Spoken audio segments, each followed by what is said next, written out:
Welcome to another edition of the Hootie and JJ Show.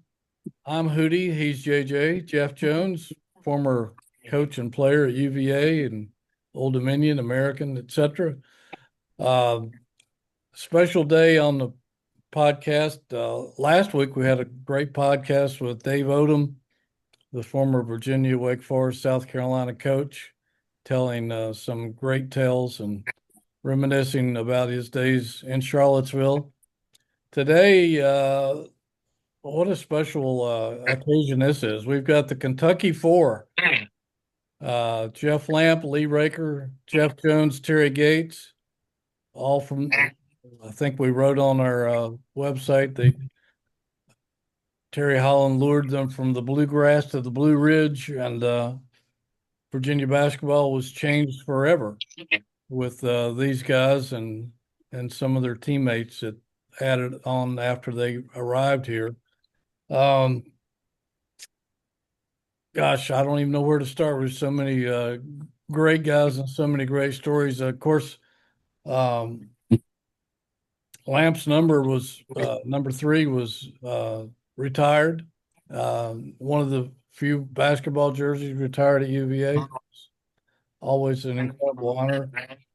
These guys took Virginia basketball to new heights, number one in the country. Played in the school's first Final Four. Hadn't been for Al Wood, they might have won the national championship, I think. That guy had an incredible performance in that game. We'll talk about later. But uh, all these, gosh, I was just looking at the seven players off the 1981 team, guys, were eventually drafted into the NBA. And certainly the three of you guys were. So uh, just incredible numbers that you guys put up over your careers at Virginia. Uh, Incredible record for the team, incredible achievements. And let's welcome these guys into the show. Jeff Lamp, Terry Gates, Jeff Jones, Lee Raker. Thank you guys for taking part of your day to join us. And thank everybody for tuning in on no matter what platform you're viewing this on, including YouTube. So we're going to open up a discussion here with these Kentuckians. I don't guess none of them live in Kentucky, but anymore. But I think Jeff, you live out in L.A., Terry Yeah. in Richmond, Jeff in Norfolk and Charlottesville, and Lee up in New York. Um, let's get it started, I guess, talking about just the early days of your careers. All you guys were outstanding players in Kentucky high school basketball. I know that Lee and Jeff have been inducted into the Kentucky High School Basketball Hall of Fame for their careers at Ballard High School, and Jeff outstanding at Apollo, and Terry you played at Ballard also, right, Terry? I did. And, Yeah. you failed to mention my number is hanging in the rafters at JPJ. You failed to Who, 44. who else Great. wore it? Okay. You should never lend those things out, I never look up at JPJ. I don't know what's hanging in the rafters there, but Fair. I get what I'm part of that team or No, someone else I lent it to and didn't give it back. oh, okay. I don't know who that is. Might be number 50, right? No, No? Mr. Terry, I think. Okay. Uh, let's talk about you three guys that played at Ballard, and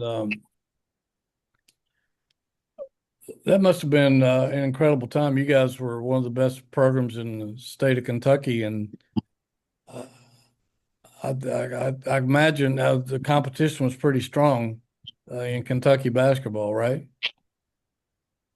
Jeff, you want to start? Which Jeff? You. Jeff You. Lamb. Yeah, in the eighth grade, I moved into Kentucky from Iowa, which is more of a football state than baseball. But uh, I couldn't get over the level of basketball that people were playing even in the eighth grade. It's just, I mean, we all know about Kentucky's heritage and the way the role basketball plays in it, but um, not only statewide, but I think even more so, the Ballard High School program was already established and already had a lot of great players going on to play in college. So, kind of just stepping into that and learning how to try to keep up, really. Well, Lee, when did you and Jeff first meet? I think we met in eighth grade, um, eighth or ninth grade. I can't remember, something like that. And yeah, just to kind of echo what Jeff said, there were so many good players that when we were young, going into that program, you know, used to get knocked around all the time when we were, you know, playing with the big guys and the old guys, and that was helpful. It was a little scary, but it was helpful. And I vividly remember Jeff Bales, who's Terry's age, who was 6 foot nothing and mean as a snake, and just would get in anybody's face and do whatever it took to like take you down to the ground if he had to. So that was kind of the attitude and what you kind of ran into every day at practice. Rakes, you guys list some of the other players. I mean, obviously the Virginia fans are familiar with you three, but there's a lot more guys that went on to have good college careers, were D1, at a high level. Just list some of the names and the schools that they went to that played at your high school, prior to and after you. Yeah, I think one of the things that was of disappointments was our Thanksgiving tournament when George Washington was playing. Yeah, And George Washington had four starters from Ballard: four. Curtis, Kerry O'Brien, Tom Tate, And Bob Lindsay. Mike Sampson, and Bob Lindsay. Yeah, and they looked like they were going to win, and we were going to play them in the final, which would have been, whatever, 7 guys from the same high school, 8 guys from the same high school, and 9 from the same state, and a D1 starting outfit. And so, they're scattered everywhere. There's Norman Miller played with us, went to Mississippi State, and it was Jerry Eves played at the University of Louisville. There's just you just go back to Don Bostic, which was one of the first classes that graduated, I think. Yeah, there was just a lot of good players. Al Miller. Yeah. Jimmy Lenz. Yep. you remember better than we do our own high school. But that was one of the great things, I think, coming into the program as freshmen. It wasn't unusual to see people get college scholarships. So for us, it was the norm, but certainly knew it was doable if we worked hard. So that was that barrier, I guess, mentally anyway, was kind of taken away right away because we saw so many people moving on and playing in college. Which one of you guys wants to talk about Coach Schmidt and kind of what he was like at Ballard? But then, obviously, and Lee, you committed to UVA before he ever, he ever matriculated. But obviously, he was big in all 4 of ours, ending up at Virginia. Yeah, I don't think he ever changed over. I don't think he's changed now. In his retirement, I can't imagine that he'd ever changed. But yeah, I mean, discipline's probably a mild word of kind of how you walk through the program and practice and things. You learn to do things right, and if you did things right and you played hard, the rest will take care of itself. And I think that's always what I always remember. And if I ever coach kids, tell them it's like, let's just do this right, and everything else will take care of itself. So it was never about winning and losing. The winning and losing would take care of itself depending on what we did. I thought he did a great job of setting expectation levels. Like I think he instilled in all of us, in his own way, which was unique, just a sense that we were supposed to be really good and do great things. It was just kind of understood that we would operate as a team that way and have the success. And like Lee said, we never really talked about wins and losses, but just about going out playing hard, the Ballard way, the Richard Schmidt way. But I think he just raised our expectation levels that we should be really successful as a team. Yep. Let me interject for those out there viewing that may not be familiar with Coach Schmidt, but he was their coach in high school and came to Virginia with them, and for a couple of years, I think, and then went on and became incredibly. I think he coached at Tampa for 40 years, I think, and just retired recently. Just to fill it, how did that work with you three guys all coming to Charlottesville? Did he how did that go? How did that come about? You want A long time ago. I mean, well, there's no NIL back then, so it was all. Did he talk to you guys about coming as a package deal, or how did that work? I think it was. I think the sequence, if I remember, was, I was going to go to sign. I was getting ready to sign, basically, and I think Jeff, you were getting ready to sign at IU. Yep. And Mike Schuler, who had recruited me, was basically Richard Schmidt in a little bit different, but same kind of. He was the same profile, and he was moving on to Rice, and so they started talking to Coach Schmidt about coming, and he came, and then I think Jeff, you and I talked about just coming to visit because it was such a great place, and Schmidt was coming, I was there, it was kind of a unique opportunity to change things at a really good place with good people, and if I remember correctly, that's how the progression was. Yeah. And T. Gates was the player to be named later? Player yeah, we're still regretting that trade. Keep in mind that he could not sign with UVA while he was coaching the Kentucky team of the Kentucky Indiana All-Star game. He had to be an active high school coach, I believe. So he had to go through that process. And I believe, Lee and Jeff, probably the first and last Kentucky team to win 2 games. And Jerry, this is a game played in front of 16, 18,000 people in the middle of the summer, with 12 very good high school basketball players. And I was at Ballard just practicing against the Kentucky team when Richard Schmidt would come up and say, Guy Gates, UVA is a really good accounting program, and he'd walk away. He did that for 2 or 3 weeks, and I finally had to go to Coach Donnie Salyer and say, well, what's he talking about? He said, well, he'd like you to transfer, but I was already under a scholarship and played a year at Stetson down in Florida. And I didn't know why I wanted to become a Wahoo when I was already a Mad Hatter, but I mentioned that to my father, and my dad had 3 or 4 friends that went to UVA, and they had a good time there, and he was kind of excited, and he said, if they just feed you for 3 years, I can probably put together, the other part. The economics. They got to feed you if you go. I said, no, I think there's a scholarship involved in all this, but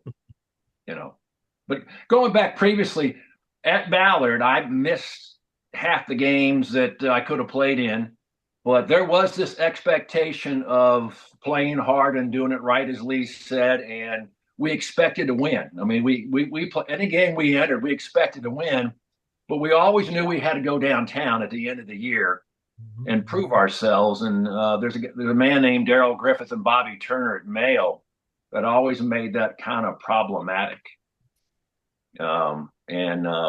We did my senior year. I was hurt, but I don't know, Jeff and Lee, if you remember that game when was it at Fairdale, whatever, that we beat Mayo like 73-68, and Ballard shot 73% from the floor and wins by 5 in front of 3,500 people in a gym that seats 3,000. Mm-hmm.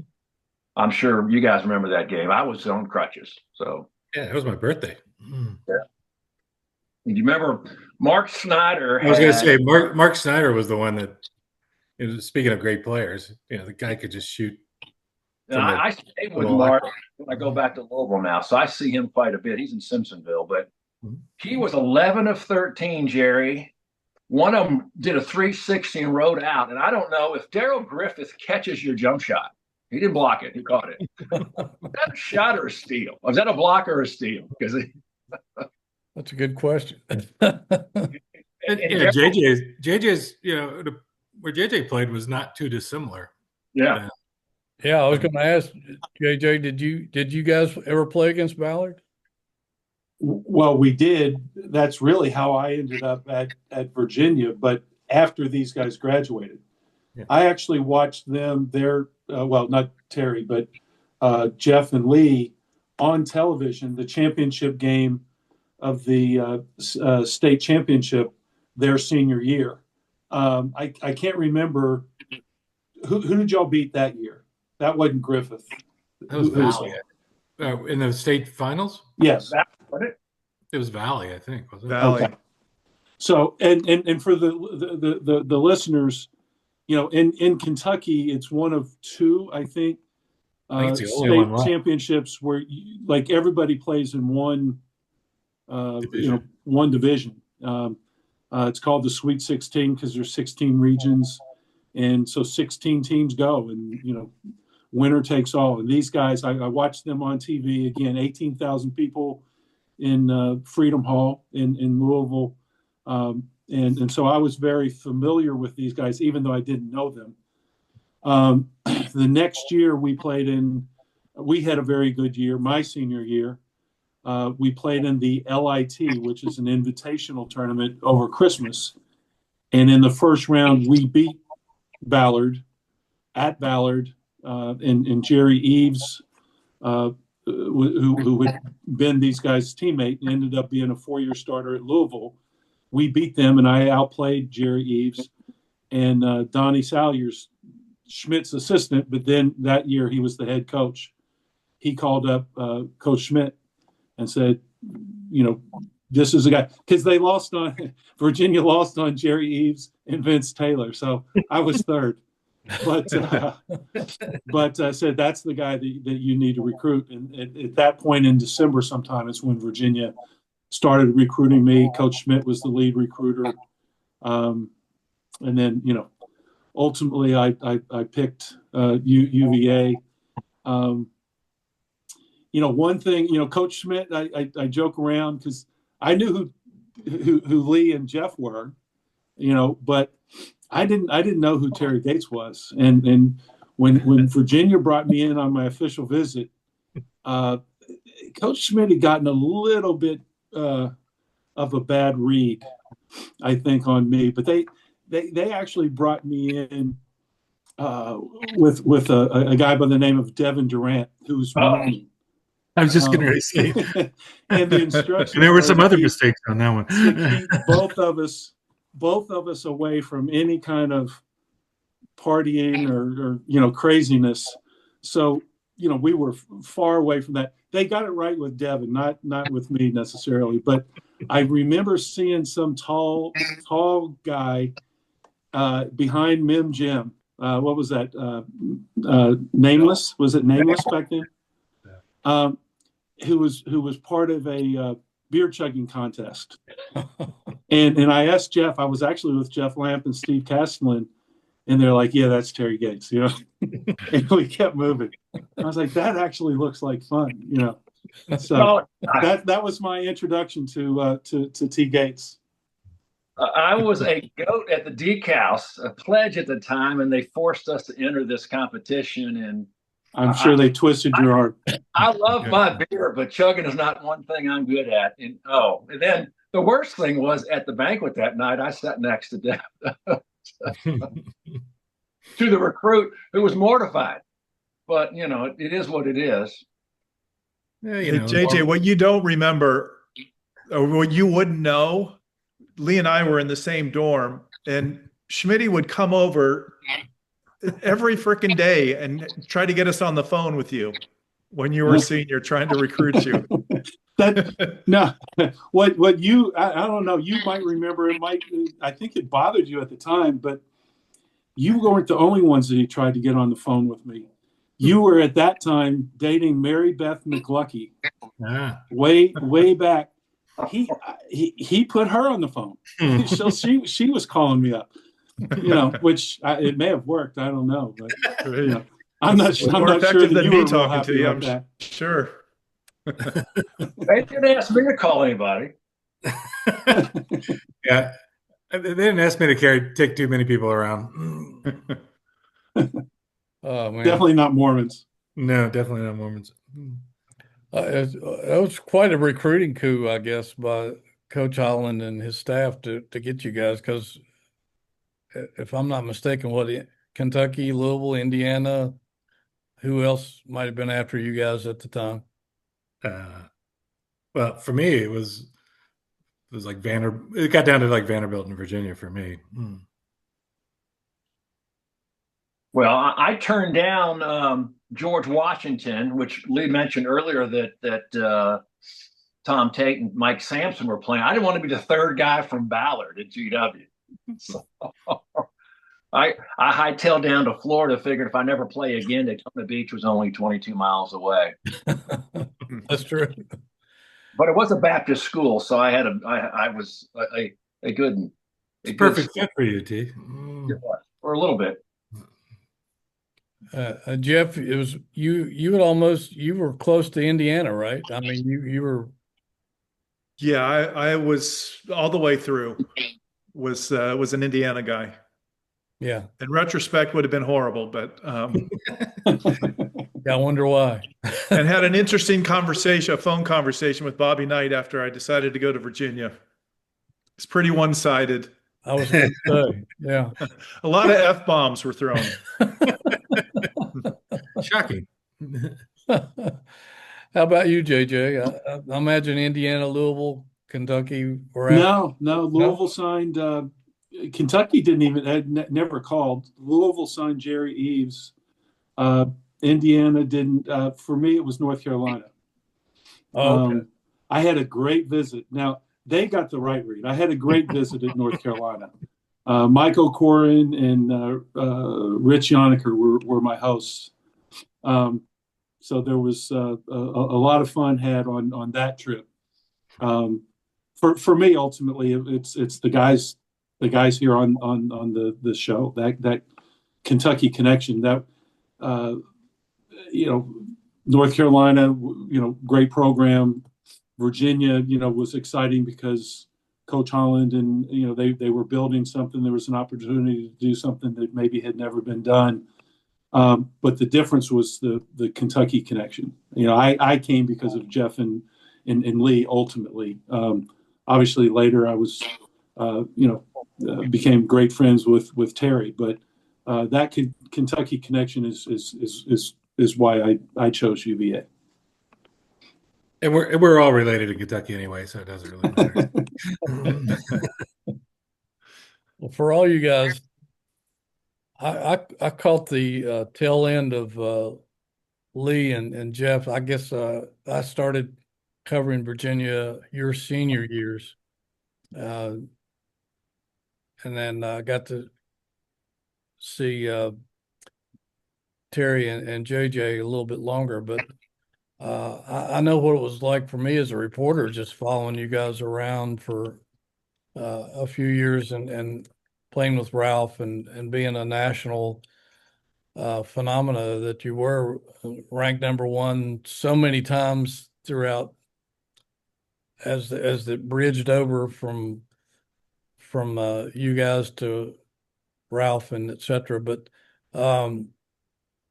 what was it like for you guys being part of that? I mean, Virginia had really never experienced a ton of success in basketball. They won obviously the ACC tournament in '76, but prior to that, they hadn't done very much. And then you guys took the program to unparalleled heights and had an incredible national exposure.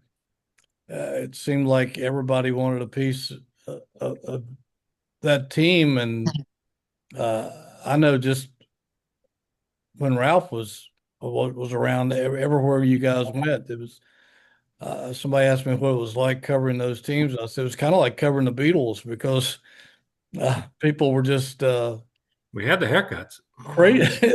Yeah. when we had hair. Anyway, People were just crazy about you guys. What was it like being swept up in all that, and how did you handle it as really young guys? Lee, Yeah. start. Or whoever starts, I don't care. No, Go ahead. I think what somebody said earlier, as far as the expecting to win, Yeah. that was the attitude that we came in with, and I think that was. I'm not sure the coaching staff knew exactly what was happening, because practice was going to be the hardest thing you did every day. Games are going to be fun. Practice is always harder than a game, or it should be. And I remember the first day that we were there, and Jeff, the guards are on one end, Jeff's down there with them, and it was like the first drill, and I was up against Ivoroni, and we ended up in a pile wrestling on the floor, like in the first drill. And he asked me what was wrong with me, and I said, nothing, I just want your job. I just kind of stood there, and it was like, I remember Little Page was like looking at me going, I really don't know what to do here. It's like, and that sort of attitude was, and the success we had in high school made it a little easier to sort of get rid of all the noise, the things that weren't important. The important thing were the 12 or 15 guys in the room and practice, and the coaches and what we were doing. And the rest of the stuff you just kind of tolerated and tried to minimize as much as you could. But I think I wouldn't say you were used to it. And for me, I know I didn't appreciate it as much as I probably should have when it was going on.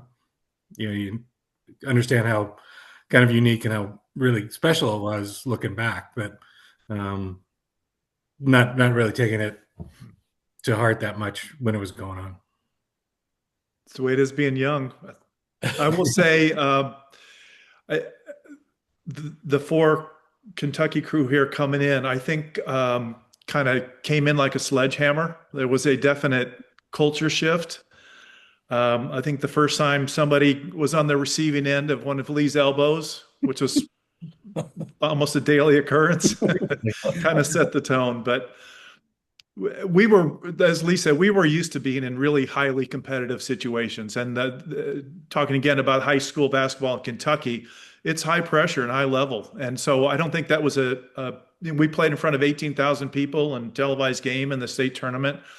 So I don't think that part for us was daunting or difficult. This is a little bit off topic, but I take a lot of pride in the fact that we came in and took Virginia, who was not having a lot of success on the basketball court, to respectability and good enough so that someone like Ralph Sampson would come and play with us. That for us was huge, because obviously all the things, the Final Four and being ranked number one and all that happened after he got there.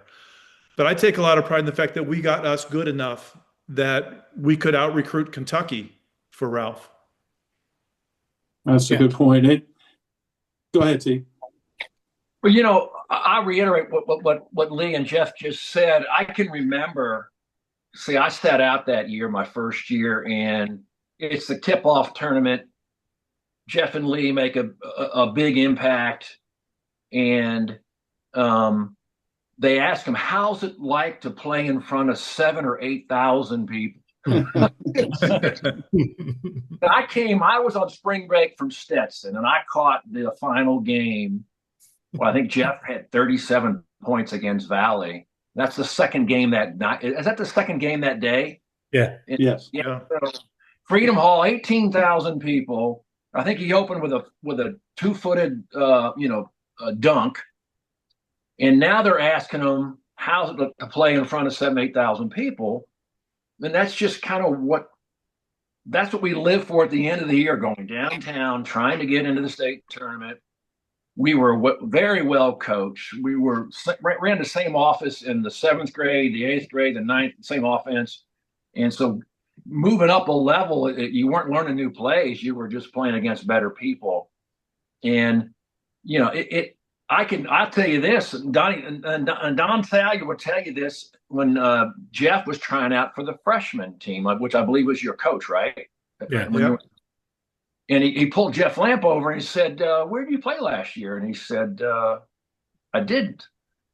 He goes, what do you mean you didn't? I said, well, I just transferred in. And where were you? At Cameron, I think. And he said, well, didn't you play? I said, no, I got cut.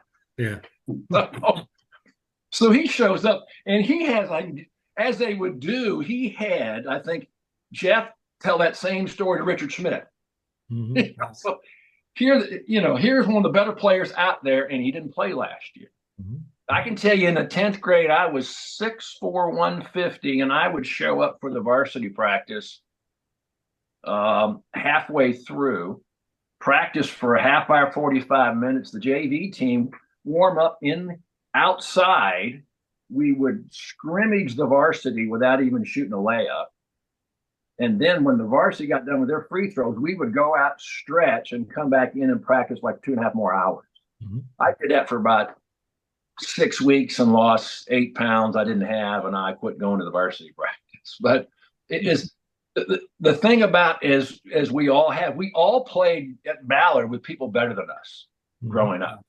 And that's the key. I don't think a lot of kids coming sometimes into the maybe AAU you do now, but back then there was a lot of kids coming into college basketball that were the best, had always been the best in their situation, and had never really, had to really compete for playing time like we had to do, and that's probably served me the best ever up in the ACC and at UVA. Is I was used to doing that. My goal was to get on the floor.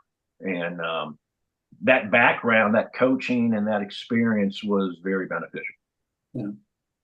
Jerry, I think, and these guys have touched on it. I think when we came over, period of 2 years, there was a little bit of a culture shift at UVA, and the expectation raised.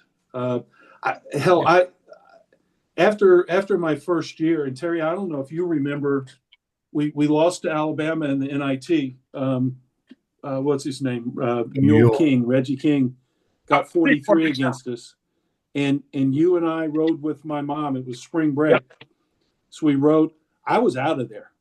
We lost more games that year than I had in probably 2 or 3 years in high school. And I'm sure definitely the same with you guys at Ballard, and I wasn't used to it. I didn't like it. Ultimately, made the right decision and came back. Ralph was like icing on the cake when he made his decision, but there was a change in terms of the culture within the program, in terms of what winning meant, and what you had to do in order to win. And Jeff and Lee were the tone setters, I think. Not only were they the best players, but they were the hardest workers. And like Lee said, with Ivoroni, people weren't used to seeing players, teammates, whatever, practice is hard, and try to win every day in practice too. And so I think Jeff's point about we were able to get the program in a position where when Ralph came, we were ready to do some pretty good things. Yeah, I would say so.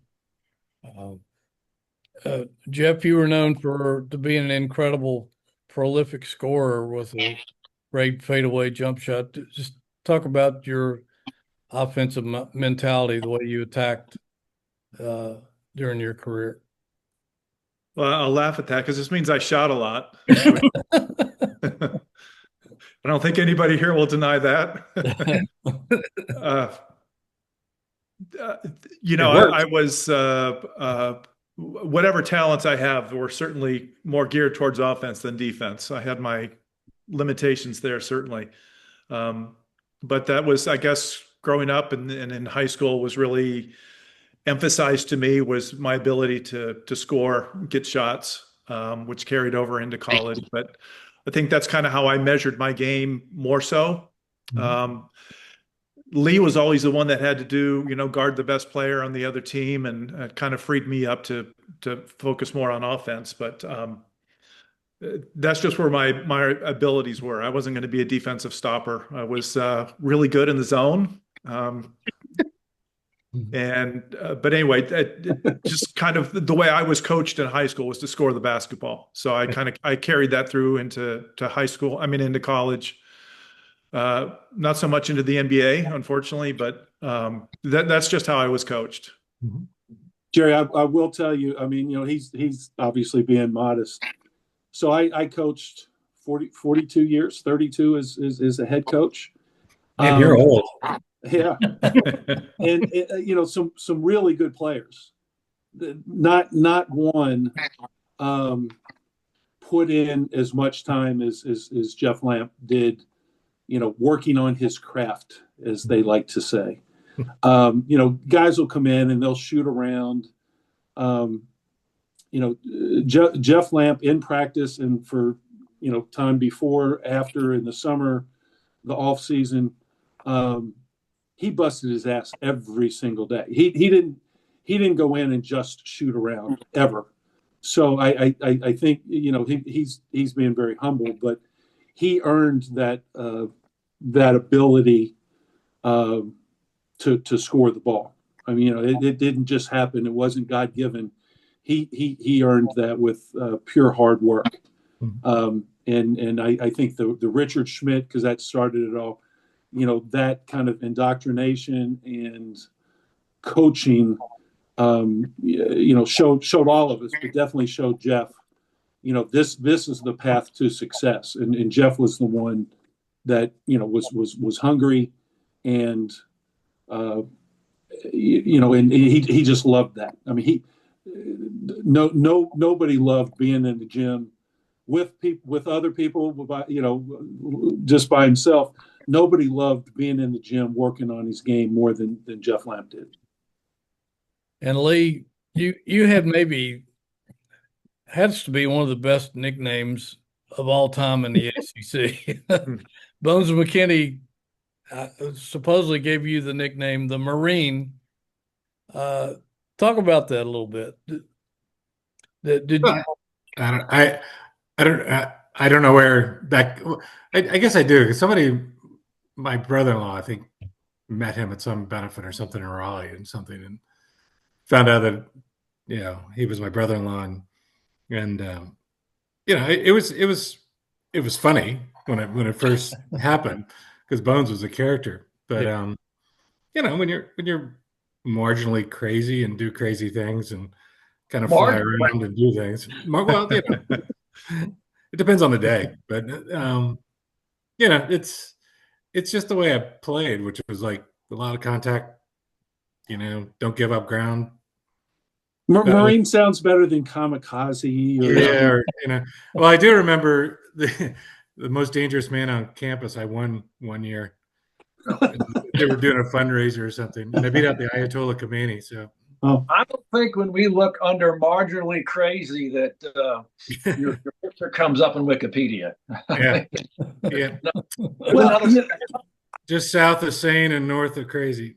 Yeah. Rakes, do you think it had anything to do, like at any given time, your bad ankles, bad knee, bad back, and you had wraps on your elbow? You had one of your elbows. Yeah. You had that thing on your thigh. You got kneed and calcified. I mean, you had some pretty significant injuries that you played through. So I think that toughness probably contributed just a little bit, not just your craziness, but the toughness playing through all those injuries probably contributed to the nickname. Probably, but no, it's when you don't have the highest talent level, you make it up other ways. But it's just complete drive, or maybe knowing the game a little bit better. The other thing. Sorry, the other thing we were talking about JL being such a good shooter. Lee was the long range guy. Lee would have had what, 1,000 more points if the 3-point line existed? Well, just keep backing up. They won't guard you. That was my Well, your game with analytics being what it is now, either layups or the threes, that was perfect for you if it had existed back then. Yeah, but no 3-point line is kind of crazy. What that does anyway. I was going to say one of my favorite pictures from UVA doesn't even have me in it. It's a picture of Lee guarding Kenny Denard, who was a great forward for Duke. And he's so frustrated that he just starts walking out of bounds because Lee was guarding him and all over him. And he just had kind of put his hands up and started walking away, which kind of epitomizes the whole Lee Raker impact. Those are 2 peas in the same pot, I think. Yeah, pretty much. Well, it's along those lines is when Jeff was, I think you were with the Lakers. You may have been with Portland, but you were playing in LA and I was living out there. And McCory and I came up to watch the game and we were waiting for you after the game. And that's when Worthy broke his ankle. And he came out on crutches. And I was standing there and I go, "Hey, James." And he goes, "Oh, shit. I thought I never have to see you again." Yeah. Speaking of, not to go off topic, Jerry, I apologize, but speaking of Jeff's teammates in LA, to me, one of the great lines ever. So Jeff's on the Lakers. Orlando Woolridge is on that team. Now, Orlando Woolridge played at Notre Dame, and he was the one that picked up a loose ball, turned, and shot a mid-range 15, 16-foot jump shot that went in, and so they upset us. Digger Phelps knocked off another number 1 team. And Jeff's great line was, "Every day in practice, I have to watch that guy and see what a terrible shooter he is." And I'm reminded that he hit that one against us. Never play Notre Dame on a Sunday in Chicago, right? No. That's for sure. Yeah, in Chicago, yeah. Yeah, if that had been a more neutral floor, I think you guys probably would have walked away with it. Yeah, well, if I hadn't missed a free throw, that would have helped too. Well, and I was inbounding the balls and somehow missed a 7'4" guy wide open in the middle of the floor for the turnover on the 5-second count. But other than that, Good day overall. And we were what? We were 20. What was our record? 23? What was the number? Yeah, we hadn't lost in a while. Yeah, probably good we did. I thought we were 28-0, but maybe that's too much. That's over 2 years, probably. Yeah, I think it was that. I got it because right. the NIT the year before, losing that one was fine. It was the next one, the hangover against Wake Forest, that really sucked. And Wake Forest wasn't bad. I mean, they were number 12 in the country, so. ACC tournament's always hard. I was just counting up the wins here. I got a list here. 1, 2. Do you guys remember there were a couple games, Jerry was talking about that year and kind of the excitement coming back and landing and going over to it's not the private terminal now at the Charlottesville airport. It's on the other side. But coming in there, and back then there was no security, and having hundreds of people and broken beer bottles and stuff on the tarmac when we got out. Do y'all remember that? Yeah. Well, I remember when we beat North Carolina in whatever double overtime and got back at 2 a.m. and they'd gotten the president out of bed. He was standing there in his robe, in his pajamas with, I don't know how many people were there, but they were all drunk. And I was like, that was crazy. It was funny, but it was crazy. That was what a special win beating North Carolina in Carmichael like that. 87. Somebody hit a free throw. Is that you, Terry?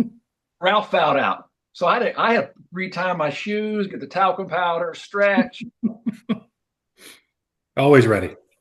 All right, so Jerry, Raker, you were yelling at Holland to put in Gates. And he said, we need someone who can shoot free throws. And you said, you need someone who can catch the fucking ball. Excuse me.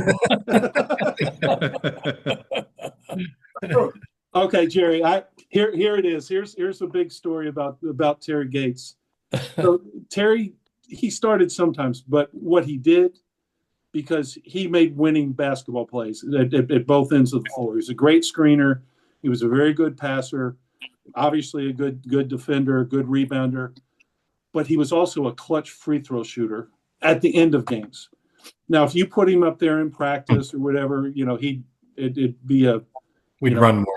Yeah, but so what the unknown story behind him being a clutch free throw shooter, and I'm going to take a little bit of credit on this. Terry would be up there, and almost every time we'd be on TV and he'd getting ready, people would foul him. He ended up on the free throw line, quite a bit at the end of games. And I'd just kind of walk up because I was always positioned at the top of the key, and I'd walk up and I'm like, tap him and say, T, you make both of these, I'll get you a 6-pack of red, white, and blue. Yeah. So that was when my coaching started, learning how to motivate players. And for Gates, nothing motivated him more than cheap beer. Right. I'm trying to negotiate a Little John sandwich every now and then. And people would, it was funny because people would ask you, what did Jones say to you and why were you both laughing?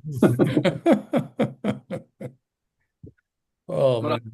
I'll tell you one story I shouldn't tell, but I'd come into a game and there'd be a free throw, and I'd go over there and maybe Lamp shooting a free throw, and I'd go over and pinch him somewhere. I won't say where.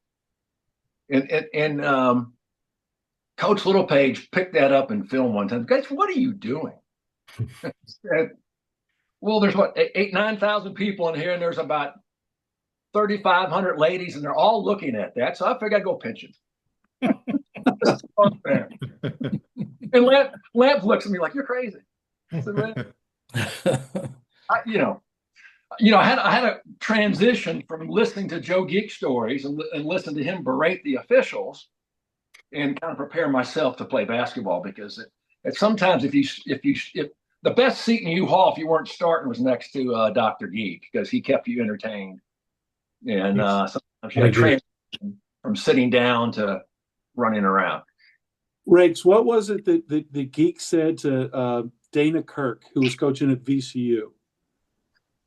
Yeah, it was something about his coat, but I can't remember what he said. That was a sports coat, wasn't it? A really wild-looking sports coat. Yeah, I can't remember exactly what he said. That was a leisure suit. Let's get it right. Is that what it was? True. Leisure suit. Oh, He said, where'd you get the I can't remember what he said. Did he compare it to one of those? What was that cheap car, a Vega or something like that? The interior of a Vega or something like that. I'm sure it was worse than that. And knowing Joe, it probably was. I saw him at the game on last Saturday. That was good. I missed out. He's doing well. In his 90s now. wow. What about you guys beat Georgia Tech in the quarterfinals of the tournament that year, ACC tournament, really easily. I think you just blew their doors off. Then Someone scored double figures. I'm on it. Do you have your historical stats up there on the computer too? I think That's the only time. And it's like there were times, a couple of times where I had 8 in the first half and we blow somebody out. Then I'm playing that year with Jeff Klein and God rest in peace, Lewis Lattimore, Collins, and I never touched the ball the last 5 minutes of the game. So I don't mind passing it to you guys, but when you guys left and I'm left standing with that crew, I never got a shot off. But anyway, just saying. Yeah, and you guys were upset by Maryland in the semifinals. Who was on the Maryland team? Buck Williams, Albert King. Buck Williams, yeah. Ernie Graham. Ernie Graham, my friend, another one of my friends. Great. Yeah, Great. they were stacked. They were really good, and they had to win To go. Yeah. And so that I mean, that was a butt kicking right there. I don't know if you all remember, but so that was the game. Buck Williams at one end of the floor, he kind of hits me with a forearm shiver or whatever. We go back down. They're shooting free throws or whatever, and I don't know what I was thinking. And I walked up to Buck Williams, and I said, "You ever blank blank blank do that again, I'll kick your ass." You guys started laughing. You were laughing and said, "Come on, We're still laughing. Let's get you out of here." It's like, oh, okay, maybe I got carried away. If you remember when we went to play him up there once, and on one of the dorms they had just this white banner with red letters from kind of one end of the building to the other. It's like, "Don't fuck with Buck." And I was just like, oh, okay. I can attest. That's probably a good strategy. Yeah, man child. Because He's a big dude. of all the guys I played against, I mean, that year, and there were guys like Larry Nance, and then you had Worthy and Perkins and those guys, but he never left within 8 feet of the basket. He was strong as you, he could out jump you. And I can remember Holland pulling me out a couple of times saying, I said, "Coach, what do you pull me out for?" He said, "We got to stop him. I'll be ready in 2 minutes. You got no one on this bench." I mean, he was just. And then he ended up being the third leading rebounder in the NBA as a rookie. Yeah. Go figure. It's a good player. Then you moved on to the NCAA tournament. Got by a tight one against Villanova, 54-50. And then came number 15th ranked Tennessee in the Sweet 16. Pretty good battle, but you guys won. I don't know if handily is the right word. 62-48. What do you remember about that game? It was a pretty big contest, really. Well, I mean, one thing, keep in mind, there's only 48 teams in the Right. tournament back then. Villanova had won 2 days earlier, so I think they had an advantage there, where they had the gym, and they're the underdog. That certainly didn't hurt them, and that was the old Charlotte Coliseum, right? It's 2 or 3 since then. Yeah. And we got to there. That's a game you just have to win to move on. And what did Tennessee have? Dale Ellis. Who was the big guy in the middle? Wood, Howard maybe? Wood. Howard Wood, yeah. They're a good team. I mean, we couldn't guard Dale Ellis, and they were running him. I don't know if y'all remember. Yeah. They had guys on either block, and Ellis was running basically the baseline off of those screens. Yeah. We were down. I mean, I don't know how much and how late, but I can remember saying to Coach Holland, "Shit, just put Ralph on him. Make him dribble, do something." Do something. Well, it worked. Then you went on in the Elite Eight and faced number 16 BYU. That was down in Atlanta, right? The Omni. Both those were. That was a pretty good win. 74-60.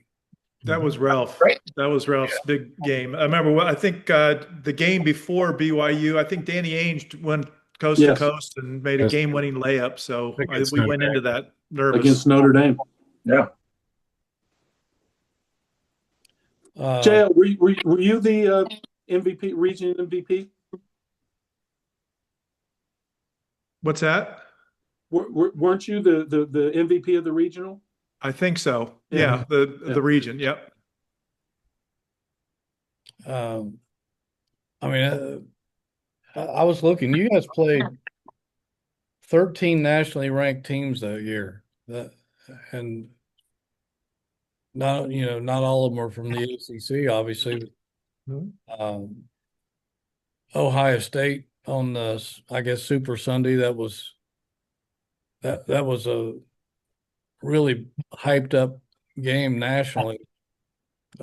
Obviously because it was before or after the Super Bowl. I guess it was before the Super Bowl. Yeah.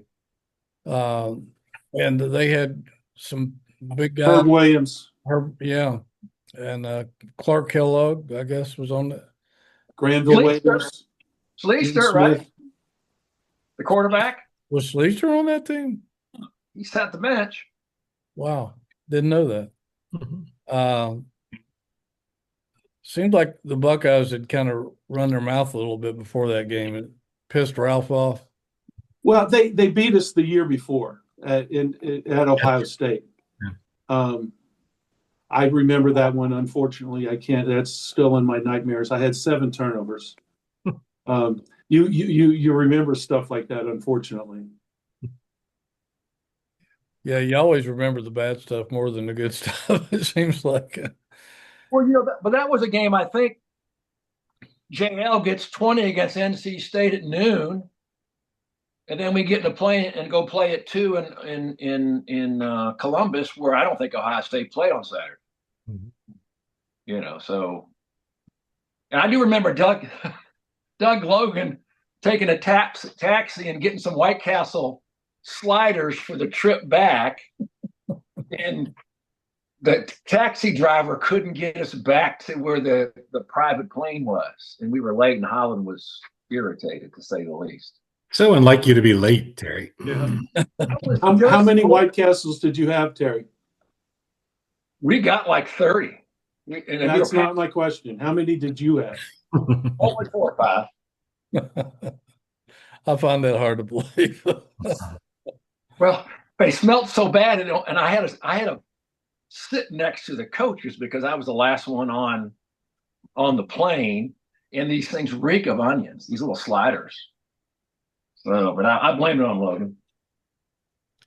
Lee, that Ohio State game with all those big guys, I'm sure you had to use a little physicality in that one.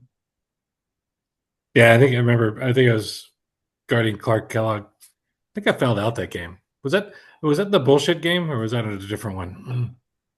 Where I just remember they called a foul on me, and the guy was holding my arm, and I shook him off, and they called a foul on me.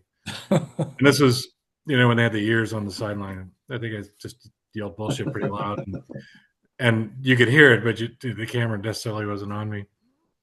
Did you hear from your mom or dad after that? Something sarcastically like, "We were so proud of you." But that somebody did make those yellow smiley face buttons. Somebody sent a box of them with a smiley face on it and bullshit underneath of it the day after. So, I figured people heard it. You guys had to be jacked after you beat BYU and school's first Final Four trip up to Philadelphia. What was going through your minds after that win and just knowing that you'd reached the Final Four? I mean, that was just an unbelievable feat. That was the culmination of not just the program turnaround, but 4 years of hard work and all the changes we went through, bringing Ralph in. That was the culmination. I think for us, that was I think the worst thing that happened to us after that was there was a week between games, or almost a week. It was almost too much time for us because we were playing so well. I think that break, I think it hurt us. That fact, and that you had mentioned earlier, Elwood was insane that game. Yeah, downtime was never good. Elwood was really, really good that game, but I mean, in the two regular season games, he scored over 30 points in both of those too. Not 39, but I think he had 30 and 31 in the 2 regular season games. That was just a bad matchup for us. Yeah. But to me, it seemed like you're in the Final Four, and I will admit that that almost 8-day span playing, 7-day span was a long time, but you're playing Carolina too. So you're playing an ACC school. It just seemed to me to be playing somebody else that you hadn't played before. And then I think Worthy had broke his ankle in the middle of that year and came back to join the team. I think he missed a large chunk of the season. Yeah, I think it might have been the year before, but they did. Perkins and Worthy. So, To beat a team like that 3 times in a row, right? Yeah, that wasn't not doable, but it was not easy. well, Coach Jones, you hit a bomb at the end of that half to tie the game, maybe. I remember hitting the shot, but I don't remember what the score was. It was an even game at the half, basically. Yeah. Raker, did you guard Wood? Yeah. Oh, I guarded him. I think we all guarded him. We all guarded him. Everybody did. Yeah.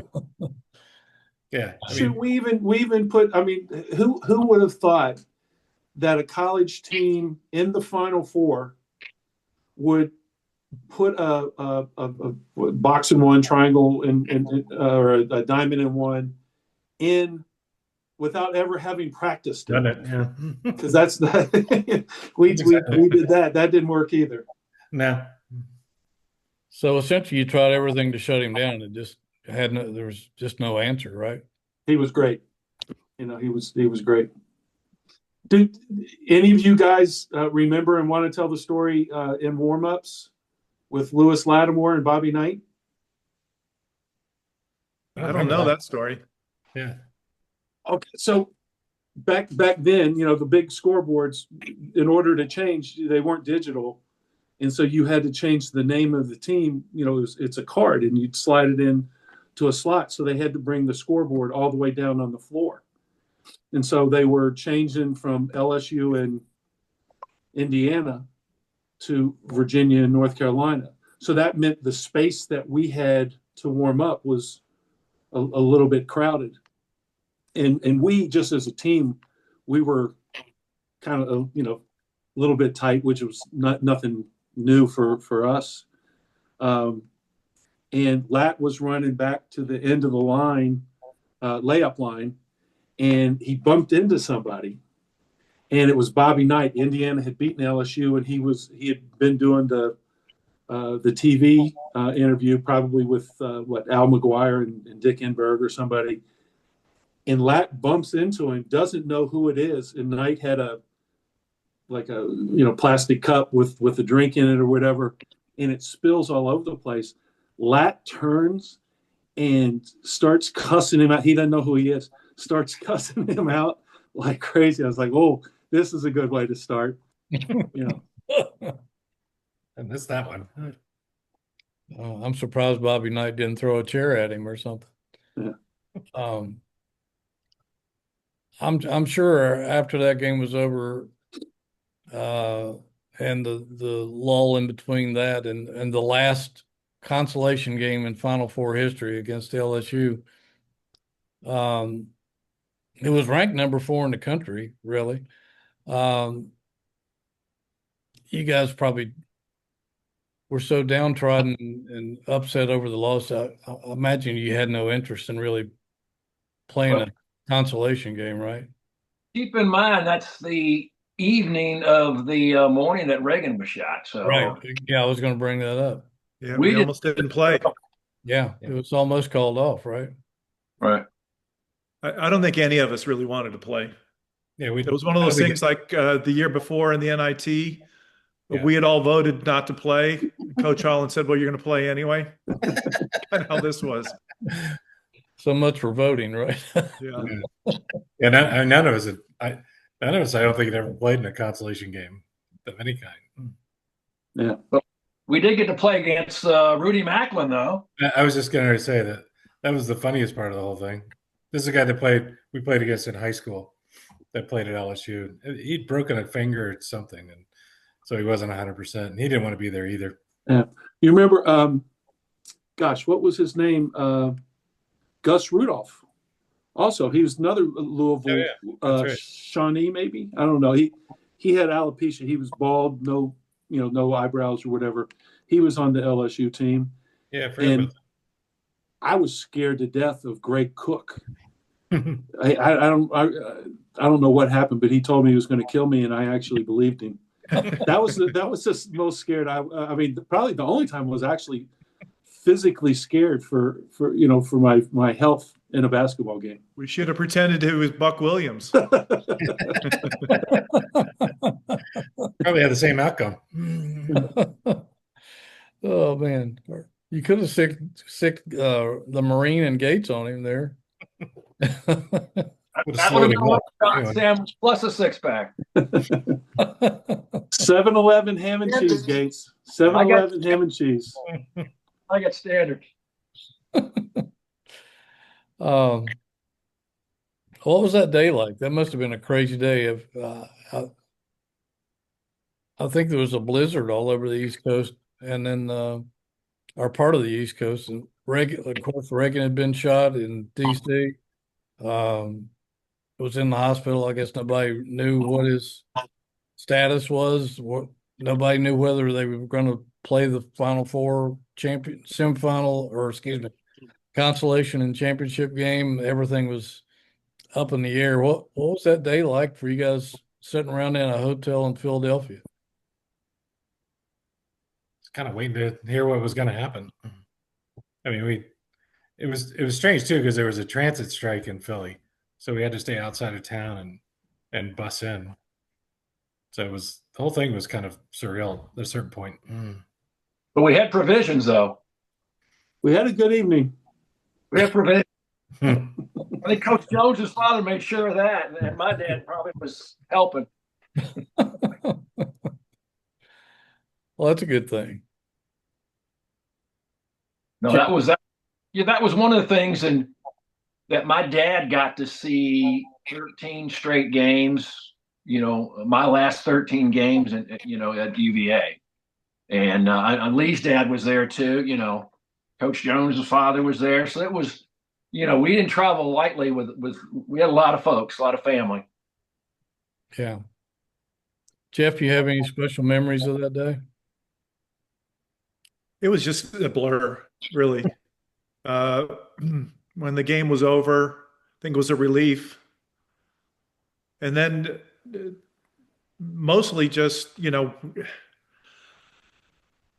will say that evening, I think it was that evening. I have one of my favorite pictures in the world is a picture of Lee, Jeff Jones, and myself, kind of arm in arm. And I think JJ's got champagne cork, plastic cork on his fingertips. So I think we let it go. I think we let everything out that night. If I don't remember well, but Yeah, I think that was kind of how we dealt with everything at that point.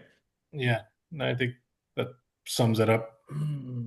Well, I will tell you, I think Raker, I was remember Raker, he said, don't be late, because there was a lot going on after the game in the hotel and all that.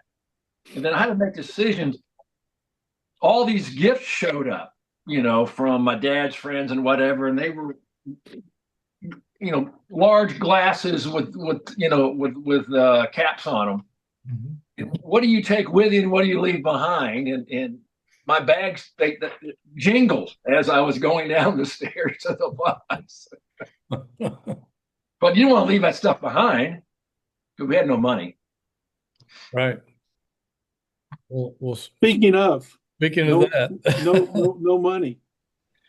Jerry and I talked. We thought it'd be interesting to try to get your all's opinions of the new world of the NIL and revenue share. What your all's thoughts are, and the transfer portal.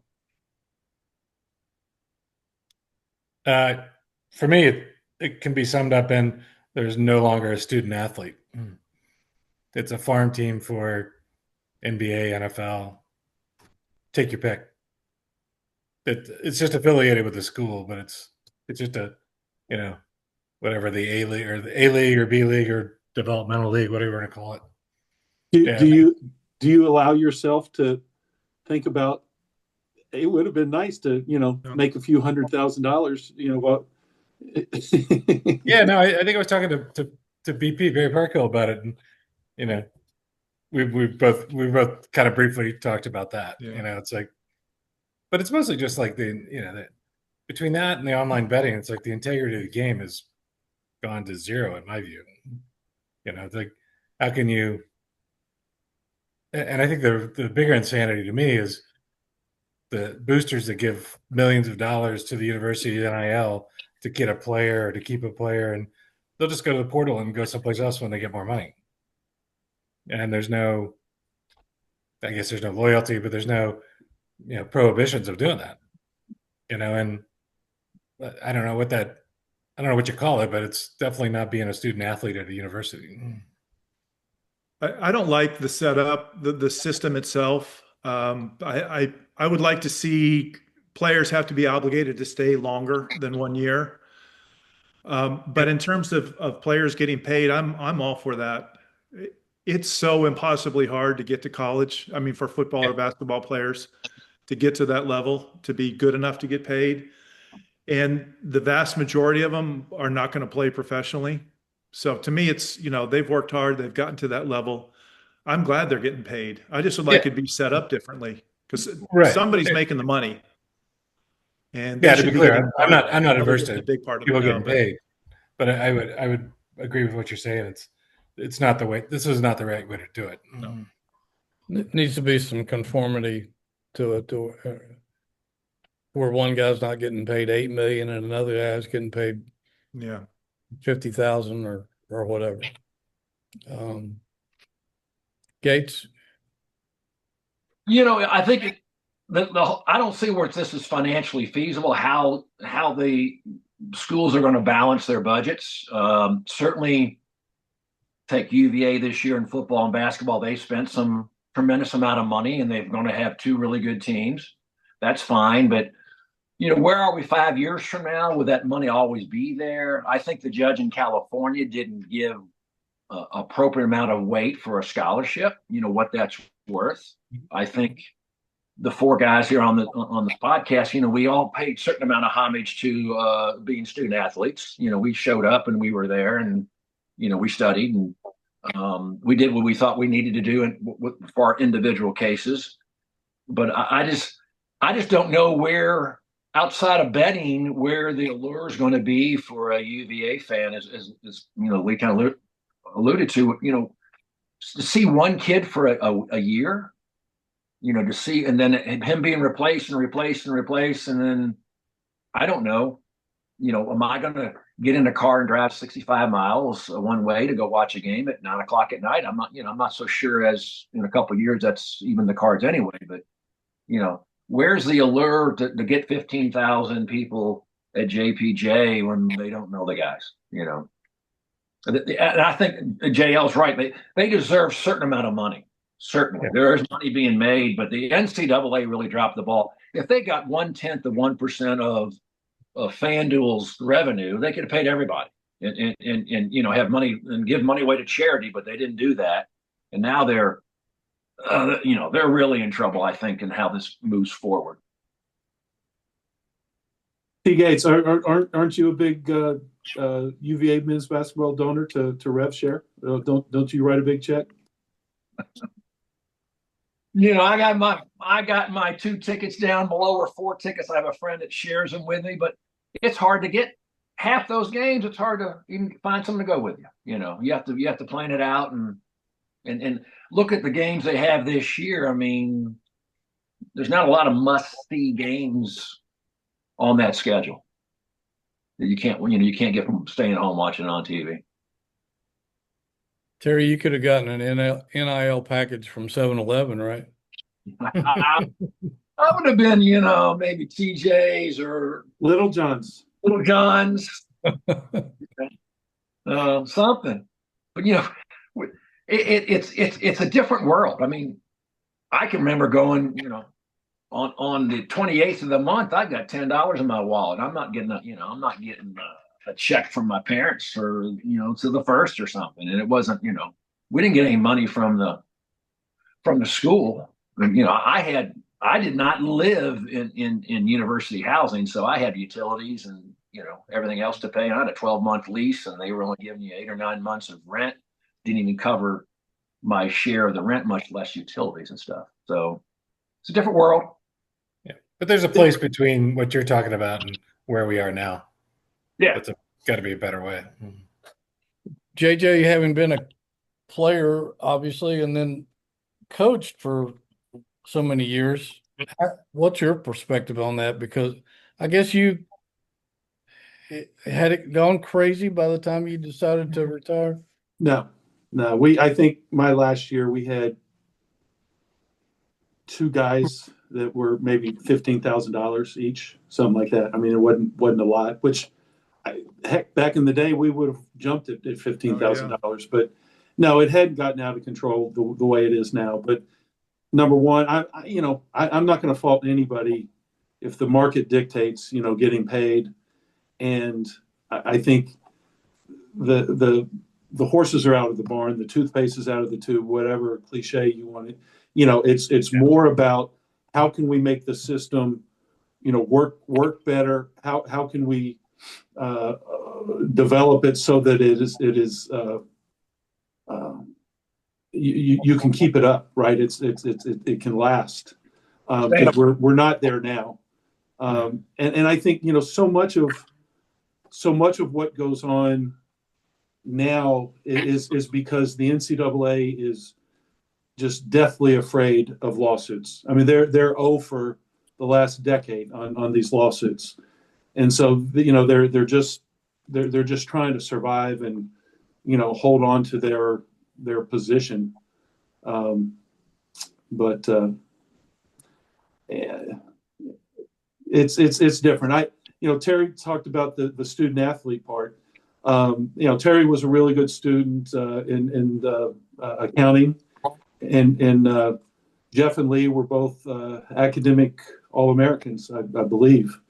So they were very, very good students. It's sad and disappointing to me how little, and people talk about it, but talk is cheap. How little, and I'm talking about men's basketball and football, how little discussion goes on in the recruiting process and everything else. It's like the academic stuff doesn't even come up. It's like you check off the box and you talk about how great the academic support system is and what majors you have, and then that's you kind of wash. And the guys who are serious about it, they don't just get a degree, they get an actual college education. But those that aren't mature enough to understand right now, I think they're getting cheated. And I think it's valuable, when coaches hold your feet to the fire the way our guys did. Not that they had to, but and like you were a student, you would go to class. You were at least trying to get good grades. You were working towards getting good grades, and that was part of the deal.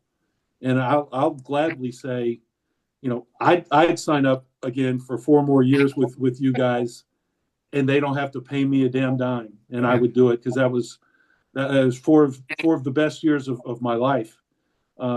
Being with you and everything that we went through and going to school.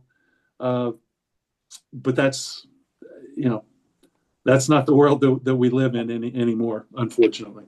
It'd be very fun, but it'd be a very slow, fast break. All you guys touched on this, and I'm just wondering, take any school today, I guess, and with all the movement, will we ever see a podcast like this 15 or 20 years from now from a modern day team? Because you guys had this special bond playing for 4 years together. You keep in contact with one another. Are those days gone? There might not ever be a chance to have a podcast like this with a current day team 20 years from now, because guys are in for a year and gone their separate ways. Yeah, I don't know what the stats are, but I can't imagine that there's a lot of schools that have people that hang around, at least the majority of the starters. Yeah. It would have to be a mid-major or some smaller school where maybe not as great of players who maybe did a Cinderella act and had a great season, but certainly not with the major colleges. Yeah. I mean, you can't say, well, he's a Virginia guy or he's a Carolina guy or he's a Georgia Tech guy. You got to say he's a Texas Tech, Arkansas, TCU, Louisville guy. I don't know. Think of the job that, this is fast and forward, that Ryan Oldham has to do with 5 college graduates and 2 Euros. and then a kid that spent 2 years at Kentucky and at K-State. I mean, it's meshing those personalities is wow. The locker room and has to be the thing I would think he has to harp on for a 9 That run. would be a challenge, yeah. Just Jeff, like Lee was saying, it's pro game. So Coach Odom has those guys for a year for sure. Mhm. And after that, it's spin the wheel again and see who's in. It's a pro setting. Yeah. Price is right. How tough was that, JJ, as a coach? It's not easy. Some of it's luck, and at that level, Ryan and other, Power Four programs that have the resources, you have these people, and some of them call them general managers or whatever, that their job is to not only, it's not about obtaining talent, right? You can see in the NBA level, there's teams that have talent, but if they don't have, they don't put together a roster, that fits with role players and complementary players and all of that. It's just not going to work. And so that person, along with the head coach and the rest of the staff, they're out there, the 7, 8, 9, 10 new guys every year. They've got to negotiate with agents. They've got to evaluate their play and analytically see, like, how do we have enough perimeter shooting? Do we have enough ball handling? Do we, have enough of everything you need to be good? And then try to figure out the character part. I think sometimes it's a crapshoot. There's some people that do it really, really well and are able to be successful year after year. There's some people that one year, it might work great. And then the next year, maybe not so much. How about Missouri, for instance? Dennis Gates. 3 seasons ago, they have a great season. I forget what it, but they win a whole bunch of games.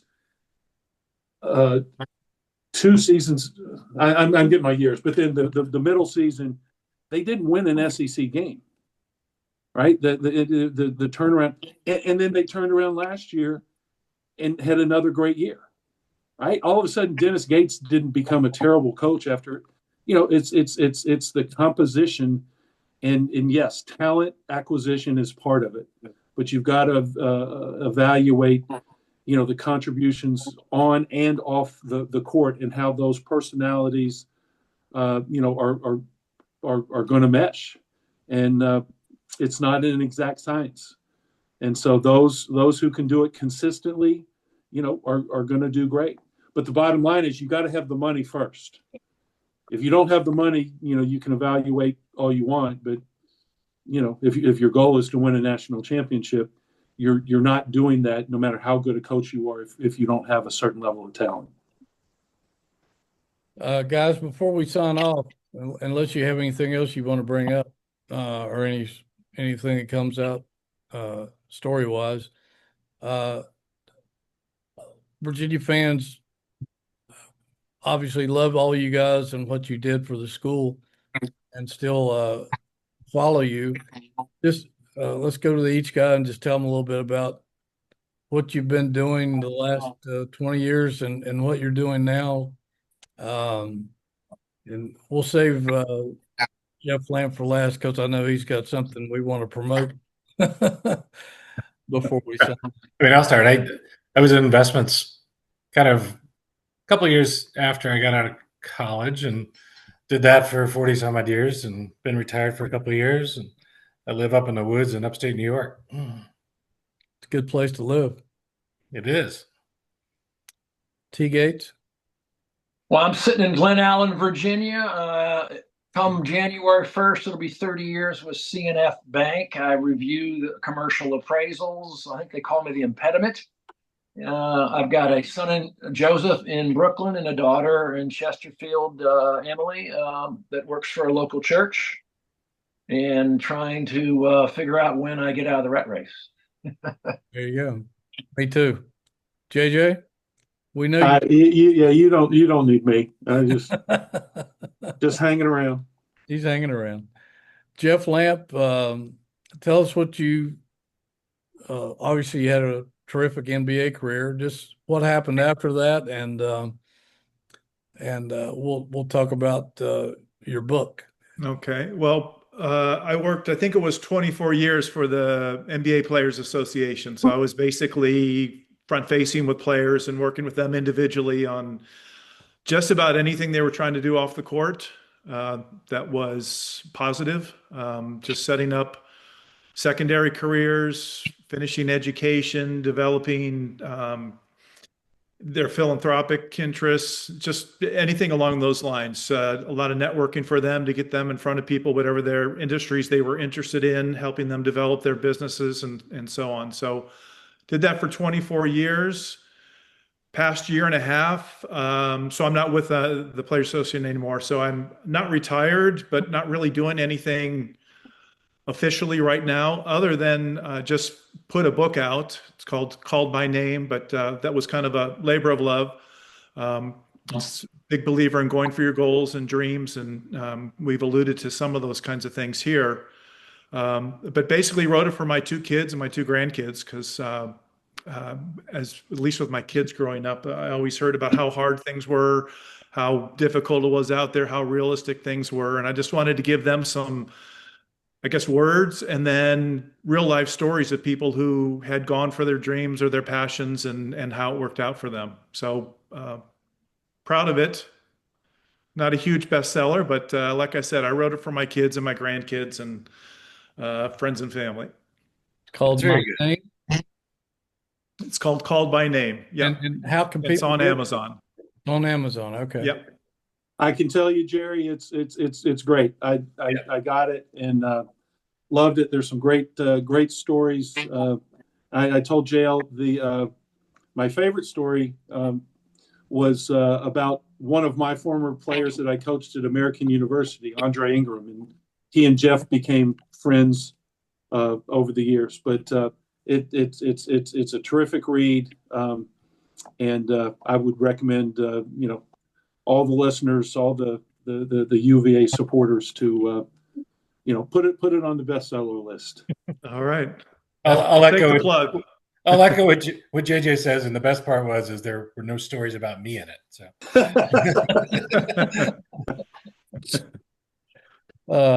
maybe another book. I'm thinking.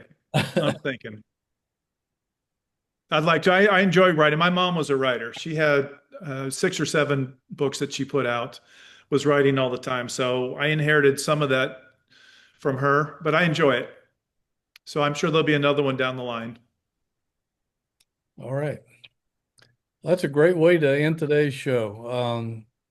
What a special, what did we go, about 90 minutes? Yeah, a little bit about over 90 minutes. It seemed like half an hour with all these great stories and memories that you guys shared with our audience. And I'm sure thousands of Wahoos are going to call this up on YouTube or any platform out there that you can imagine. We're on it. So you going to Venmo the money or Zelle, or how we get paid? I think it's on a tab at Little John's for you. Yeah, there you go. Little John's doesn't send in a check. The Marine always has the right answer. Yeah, or Woodford Reserve, Big Mama. Just saying. I'll buy you a beer the next time you're in town. How's that? Yeah. Have we changed, Mr. Radcliffe? I won't even make you hit a free throw. Red, white, and blue. There you go. Does that still exist? I think it does. Have we changed, Mr. Radcliffe? No, not really. I mean, no more than the rest of us. You guys look pretty youthful to me.